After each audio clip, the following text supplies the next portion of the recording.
Hello ចឹងនៅក្នុងវីដេអូនេះចង់និយាយពីមេរៀនមួយគឺ data type នៅក្នុង Python program ចឹងនៅក្នុងវីដេអូនេះលើកយក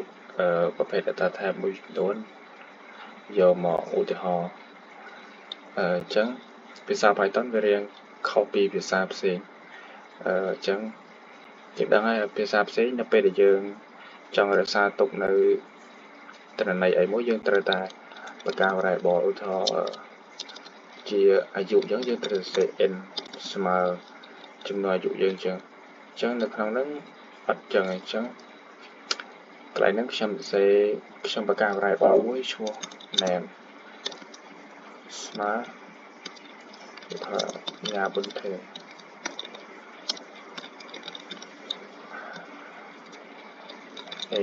ស្មើ22ហើយខ្ញុំដាក់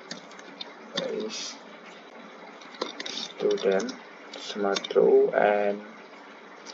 មួយទៀតខ្ញុំដាក់ height 1.75 and ខ្ញុំដាក់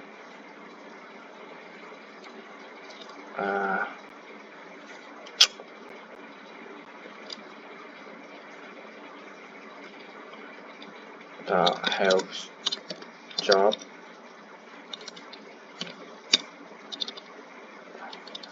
sorry แล้วខ្ញុំដាក់ phone ចឹងស្មើ none អូខេចឹងនៅពេលខ្ញុំ print មួយ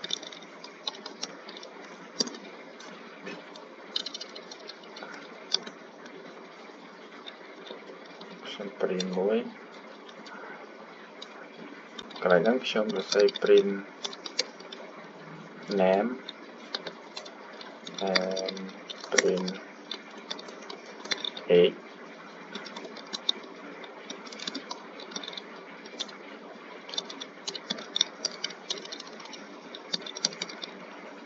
student and height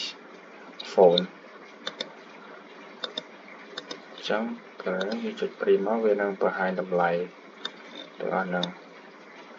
ចឹងបើយើងចង់ដឹងថាទាំង5ហ្នឹងវាជាប្រភេទអីគេឧទាហរណ៍ជាប្រភេទ name ហ្នឹងជាប្រភេទ string age ហ្នឹងជាប្រភេទ integer student ហ្នឹងជាប្រភេទ boolean height ហ្នឹងជាប្រភេទ float ហើយ phone ហ្នឹងជាអីគេអញ្ចឹងយើងប្រើ print ខ្ញុំដាក់ data type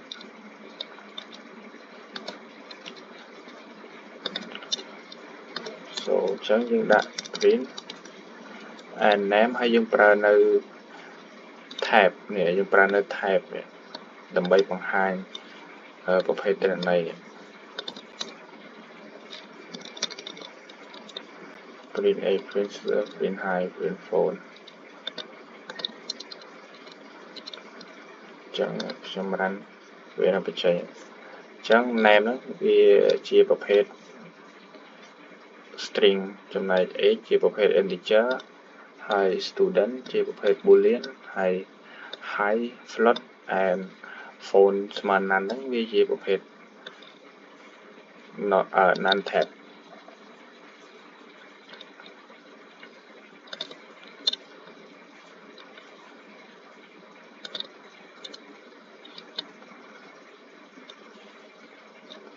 ចឹងនៅកន្លែងហ្នឹងខ្ញុំចង់បន្ថែម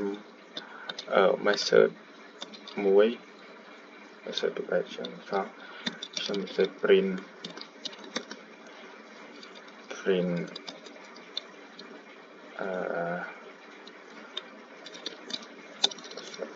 name ចឹង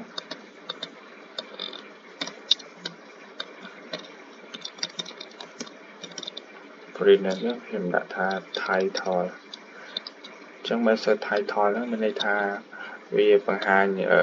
អក្សរធំនៅមុខមួយហើយ b មួយ n ហើយនឹង b នឹងសម្រាប់នេះ n ធំហើយ b ធំចឹងមក method មួយទៀត យើងប្រើ name upper អញ្ចឹង upper មានថាបំលែងអក្សរឈ្មោះទាំងអស់ហ្នឹងទៅជាអក្សរធំទាំងអស់អញ្ចឹងមួយទៀតគឺ print lower ហ្នឹងវាបំលែងទៅជាអក្សរតូចអញ្ចឹង print មួយទៀត name dot capital like ចំណែកថានៅខាងមុខវានឹងចេញអក្សរធំមួយនឹង capital okay goodbye